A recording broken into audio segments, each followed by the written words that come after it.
Si te digo África, ¿qué te viene a la cabeza? Quizás música, deporte, costumbres, comidas, cuerpos contorneados, pero eso no es todo. África es algo más. También es esclavitud. Y hoy nos tomamos un café conversa con Okello, el niño que fue esclavizado, y nuestro café con aroma a esclavitud. Porque café y conversa es eso y más.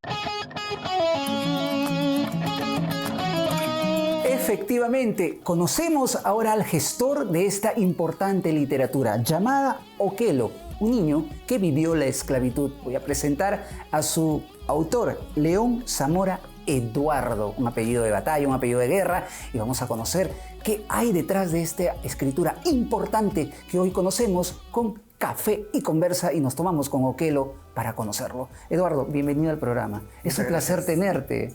Gracias, Elías. Gracias por invitarme a tu programa. Eduardo, te invito a una taza de café. Gracias. Se ve muy bien. Excelente. En serio, espero te guste y sobre todo podamos conocer la historia de este personaje importante que plasmas en esta literatura que lo estamos mostrando precisamente aquí y que nos hace y nos evoca, nos traslada a la época de aquel entonces en el que África tenía forzadamente esclavos afrodescendientes. Hoy lo conocemos. Bueno, Okello es el personaje central de esta novela. Es una historia de un niño que es arrancado de su familia y de su país, del reino de Benín, que era un estado que existía en el África del siglo XVII, porque en esa época, a pesar de que la gente cree que los africanos vivían en chozas, ¿no?, con la pata en el suelo, vivían en ciudades importantes, eran estados organizados, con una cultura elevada, ¿no? Y es de ese mundo que Okello es secuestrado y traído para ser esclavizado acá a América, al virreinato del Perú. Has mencionado algo muy importante, se ha estereotipado África en el tema del personaje, que lo creas en una ficción, lo arrancas de un estatus, lo arrancas de un tema cultural. ¿La mutilación cultural en esta novela se da con Okello? Efectivamente, ¿no? O sea, el proceso de esclavización tiene un efecto profundo en la población africana que vino a América, ¿no? Especialmente en el Perú, porque como sabemos, Lima era el centro del reinato, el centro del poder colonial de España, y aquí particularmente los africanos que fueron esclavizados fueron distanciados de gente de su mismo pueblo, es decir, los hacendados preferían tener gente de diferentes pueblos, de diferente origen, y eso significaba que la gente hablaba diferentes idiomas, tenía diferentes culturas y costumbres, y era difícil para la gente esclava poder asociarse, dialogar, ¿no?, construir una convivencia fluida. Entonces el choque cultural que vivieron los africanos esclavizados no solamente fue con España, con los españoles, ni con la población originaria de acá del Perú, sino también en el encuentro que tuvieron con gente de África, porque venían de poblaciones y de países diferentes. Estoy entendiendo que los propios afrodescendientes que venían a Perú a traerlos a esta parte del mundo, de Latinoamérica, de Sudamérica, tenían incluso un choque cultural entre ellos porque venían de diferentes etnias dentro de la descendencia afro. ¿Eso es lo que explicas? Efectivamente, ¿no? O sea, en la imaginación que tenemos, los peruanos, los africanos que llegaron de África forzadamente, parece que pertenecieran a un grupo homogéneo culturalmente. Y no ha sido así, ¿no? Vinieron de diferentes pueblos, ¿no? Acá llegaron mandingas, yorubas como Okello, llegaron gente del Congo, llegaron gente de Angola, incluso llegó gente de Madagascar.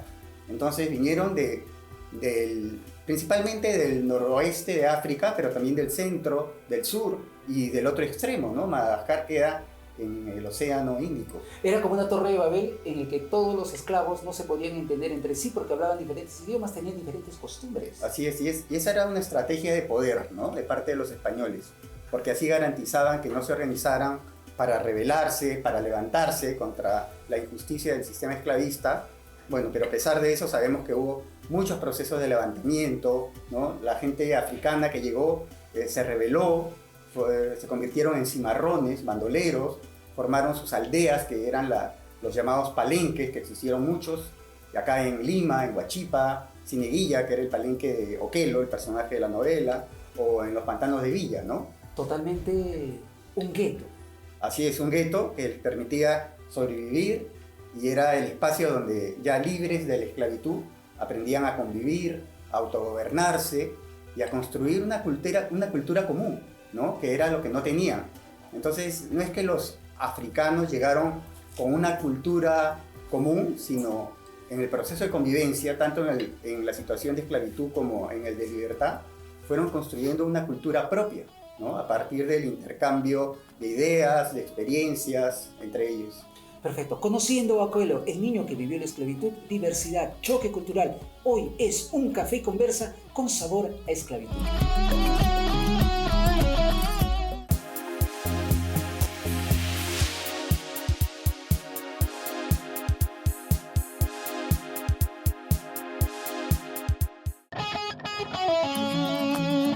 Seguimos conociendo a Okello, el niño esclavizado, en esta literatura plasmada por Eduardo León Zamora, nuestro invitado del día de hoy en este Café y Conversa con sabor a esclavitud. ¿Por qué la novela, Eduardo, tiene que estar escrita y vista desde la óptica de un niño?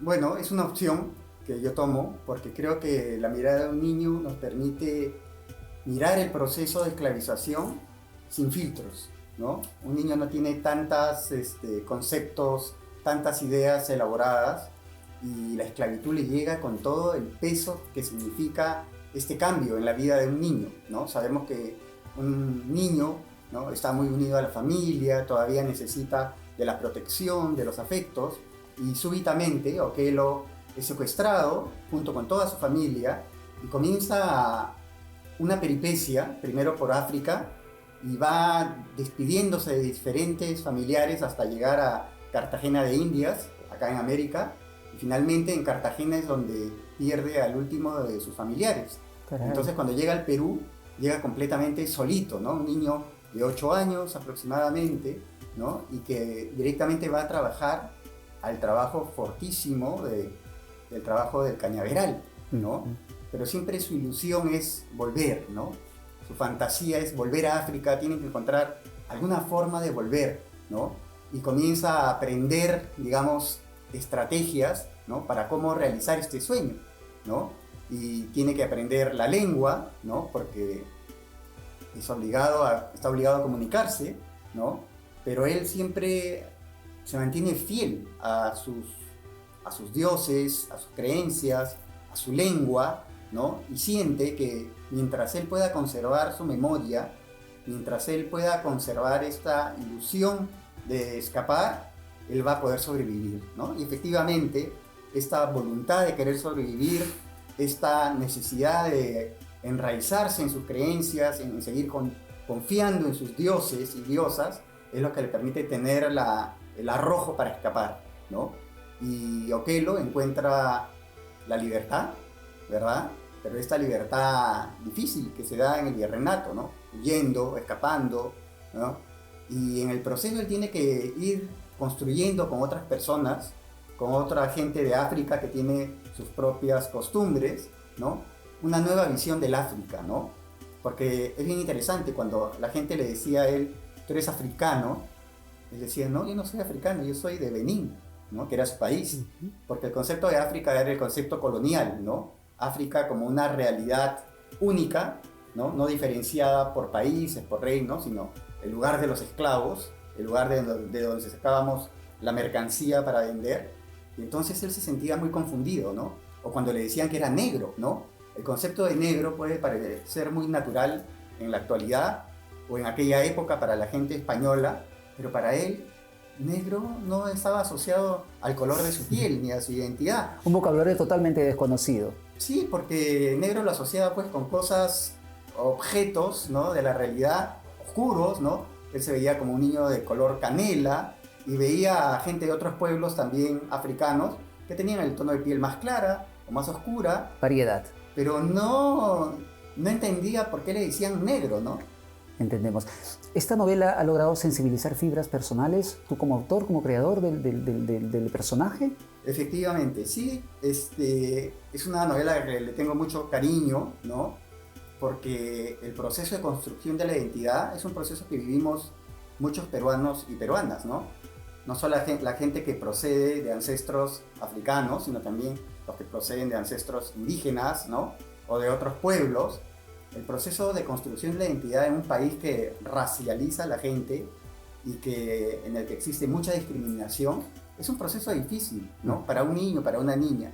Yo soy profesor también y he visto en la escuela a niños que se echaban talco para parecer más blanquitos. Incluso hubo ¿no? una película que fue vetada y fue juzgada de una actriz que se tuvo que pintar, muy por el contrario, no de blanca, sino de negro, por fingir un personaje que no era de ella. Claro. Al contrario. Eso ha sido una práctica del cine de Hollywood, especialmente, que ha sido muy criticada, ¿no? Y sin salirnos, Eduardo, del tema, queremos entender entonces que en esta aventura literaria, opresión, cultura, escape, estrategias y más, vive Okello, el niño esclavizado, en Café Conversa. Hoy con sabor a esclavitud que no debe repetirse nunca más. Existen muchas maneras de hacer amena una charla entre amigos, pero solo una es la correcta: Marino Coffee. Con Marino Coffee compartes la experiencia y lo encuentras en Facebook como Marino Coffee, en Instagram como marino.coffee, porque recuerda que Café Conversa y Marino Coffee es eso y más. La libertad significa lo que pensamos que nunca seríamos, y estamos hablando precisamente de Okello, el niño que vivió la esclavitud, hoy con Eduardo León Zamora en esta interesante obra literaria plasmada aquí en Café y Conversa. Eduardo, los personajes me interesan. ¿Cuántos fueron? ¿Cómo fueron? ¿Quiénes fueron? Háblame de eso. Muy bien, son muchos personajes, ¿no? Okello proviene de una familia grande, tiene un padre y 3 madres, ¿no? Que es lo común en la familia de este pueblo yoruba. Entonces ahí hay ya como 15 personajes, ¿no? De la familia. Yeah. Y hay personajes también del mundo divino, ¿no? Los dioses y las diosas yorubas participan también de la novela, y en realidad en algún momento la novela iba a tener otro nombre. ¿Cuál? Se iba a llamar Las llaves del Ewa. ¿Las llaves de? El Ewa. ¿Y el Ewa qué significa? El Ewa es un dios importante de la cosmogonía yoruba, pero después dije, todos van a decir lo que acaba de decir Elías. ¿El qué? ¿El qué? Entonces, sí. Iba a esclavizar mi mente. Ahí nadie iba a poder aprender ni entender de qué trataba, ¿no? Okay. Entonces por eso le puse Okello, un niño esclavizado, que uno lee y dice, se imagina de qué va, ¿no? De qué va la novela. Entonces, esos son algunos de los personajes más importantes, pero también aparecen un amigo que viene de otro pueblo y con el cual tiene muchas dificultades de comunicación. Él viene del pueblo Congo, ¿no? Es un amigo que tiene casi el mismo nombre que él, porque cuando Okello llega al Perú, le preguntan, ¿cómo te llamas? Y como en su pueblo lo primero que se pregunta es, ¿de dónde eras? ¿De dónde eres? Él pensaba, me están preguntando de dónde soy. Entonces él dijo, soy de Benin. Entonces dijeron, Benin, Benito. Y le pusieron Benito, ¿no? Y su otro amigo era Beni, que es un personaje muy importante que lo acompaña en toda la primera parte del proceso, ¿no? ¿Estos personajes tienen historias paralelas a la vez dentro de la literatura? ¿Son paralelas o historias paralelas? Son personajes, digamos, que aparecen en la vida del personaje central, que es Okello, ¿no? Y que lo van acompañando. Incluso en algún momento, un personaje que es muy pequeñito, que es uno de los hermanitos de Okello, el menor, yo comencé a pensar mientras escribía que era un personaje para otra novela, ¿no? Porque es un personaje bien interesante, es un niño hermafrodita, ¿no? Que tiene los 2 sexos y que para el pueblo yoruba es un niño divino. Caray. ¿No? Entonces, claro, para el pueblo yoruba, pero para el pueblo español, para la mentalidad española era un engendro del demonio. Una aberración. ¿No? Así es. Entonces, bueno, hay mucha gente que piensa eso hasta ahora, ¿no? Con respecto a las personas intersex. Pero es bien interesante, ¿no? Porque cuando tú escribes, algunos personajes comienzan a tener su propio ritmo, su propia dinámica, y parece que te quieren salir y decir, yo también soy importante, ¿no? Pero creo que logré más o menos modularlo. También hay otro personaje importante que querías conocer, es una niña hualca, que es una etnia limeña, ¿no? Que pertenecía a la nobleza de este pueblo y que se hace muy amiga de Okello, ¿no? Entonces, esos son los personajes, hay muchos más, ¿no? Pero son personajes que van apareciendo en las diferentes situaciones que vive Okello mientras está en el Perú. Lo interesante es si va a volver a África, ¿no? Porque eso es lo que uno se pregunta. Si ese era su sueño, ¿lograría él volver a África? Y eso no lo cuentes, porque no hagamos spoilers. Tienen que leer la novela. Así es, ¿no? Ahora, me interesa saber una comparativa, haciendo un lado, en el buen sentido de la palabra, el tema de la novela. ¿Podríamos comparar este tipo de esclavitud, ese tipo de opresión y de corte cultural, de mutilación cultural con cada etnia de diferentes partes del mundo, con las migraciones que han estado ocurriendo en estos últimos tiempos en Perú. Hablamos de la cubana en los 80, hablamos de la migración venezolana que es reciente, hace poco. Eso podría sentirse como también una ruptura de identidad, de un despertar, de deshacerse de toda una costumbre del pueblo. Así es. Mira, justo en Piura presenté el libro con niñas y niños que leyeron la novela y había una niña venezolana que era una de las más entusiasmadas, ¿no? Que se conectó muchísimo con la historia y creo que efectivamente fue porque logró reconocer en el proceso que vivió Oquelo, su propio proceso, ¿no? Porque la migración venezolana no es una migración, digamos, voluntaria, ¿no? Nadie ha querido irse a Venezuela. También es un tipo de migración forzada por condiciones políticas, económicas, ¿no? Y entonces un niño venezolano o un niño que viene de otras partes de Lima, del Perú, ¿no? Llega a Lima y sufre bullying por ser de la sierra, por ser de la selva, ¿no? O de otra provincia de la costa, digamos, encuentra en Oquelo un eco de su propio proceso, ¿no? Una reivindicación también. Y también encuentra como recursos para enfrentar esa situación, porque a pesar de las dificultades que vive Oquelo, tú lo que encuentras en él es resiliencia, ¿no? Esa capacidad de superponerte a los problemas que viven, y en este caso es un problema profundo, ¿no? Él vive un trauma, ¿no? Un trauma psicológico, un trauma social, que claro, no es que lo supera, sino el trauma siempre hay que procesarlo. Y él a lo largo del tiempo comienza a procesarlo de una manera, digamos, más saludable, ¿no? Positiva. Conociendo a Oquelo, el niño que vivió la esclavitud, resiliencia, resistencia, ganas de seguir siendo libertad pese a la opresión. Es eso lo que hablamos hoy en Café Conversa, hoy con Eduardo León Zamora y su fantástica literatura de Oquelo, el niño esclavizado.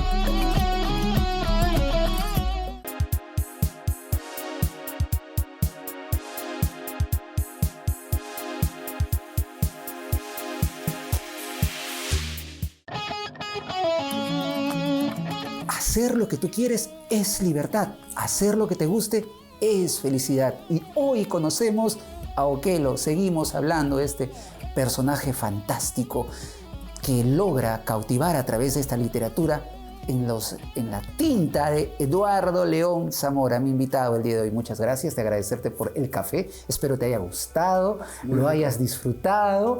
Y pues cuéntame un poco más para finalizar este tema de conversa. ¿Dónde encontramos tu literatura? ¿Cómo va el tema del tiraje? ¿Hay o no hay más ejemplares para poder tener? Hay muchos ejemplares. La novela la pueden conseguir a través de Delivery al teléfono 965-092-794. Ah, genial. ¿No? Tú das tu nombre, tu dirección y al día siguiente te llega a tu casa y puedes comenzar a leer. Perfecto. Tus redes sociales, ¿dónde pueden consultarte? ¿Qué se viene más con tu literatura, con otros, no sé yo, cuentos, narrativas? ¿Qué viene con Eduardo León luego de Oquelo? Muy bien, yo tengo 2 novelas previas, pero ahorita acabo de terminar una obra de teatro que se llama Transporte Público y justo ayer en un evento pude leerla y la gente la tomó así muy bien. No, leí una partecita solamente, ¿no? Yeah. Y estoy terminando un conjunto de cuentos que voy a publicar seguramente ya en septiembre, que son cuentos sobre temática LGTBI. Ah, ¿no? Excelente. Dirigido especialmente a niños, niñas, adolescentes, ¿no? ¿Qué es lo que no se da mucha importancia en el tema de la literatura? Ahora, ¿Quieres también tener una literatura inclusiva con esa temática LGBT de escritura, lectura? Así es, y yo siento que muchos de estos niños y niñas no encuentran referentes, espejos, experiencias, ¿no? Que puedan servirles como un soporte para justamente un proceso de construcción de su identidad, de otra identidad, ¿no? Eduardo, recomendaciones finales, palabras tuyas como escritor, como hombre de literatura, respecto a lo que hemos hablado hoy día de Oquelo. ¿Cuál es tu mensaje final, tu reflexión final? Bueno, la idea central es que lean, ¿no? Estamos en un tiempo en que la gente no lee, ¿no? Los chicos y las chicas leen menos, pero lo que he constatado cuando Oquelo ha llegado a las escuelas es que a los niños, a las niñas les encanta, ¿no? Les genera muchas preguntas, muchas reflexiones, y eso es lo que todo papá, mamá quiere con respecto a un libro, ¿no? Que un libro despierte el interés de sus hijos e hijas, lo motive, lo mueva a reflexionar, a buscar, ¿no? A encontrar respuestas a las preguntas que tiene a través de su propia reflexión. Para finalizar, Se me viene la palabra preguntarte, Eduardo León Zamora, ¿quién es? Bueno, soy una persona que le encanta escribir, ¿no?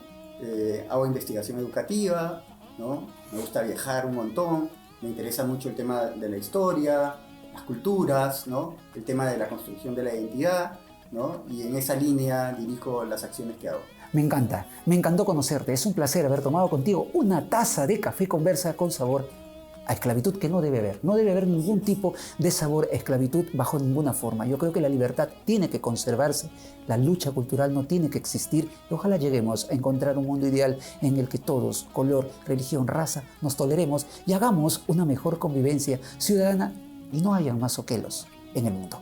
Elías Velasco hoy estuvo en Café Conversa. Hoy tomamos una taza de café con oquelo con sabor a esclavitud.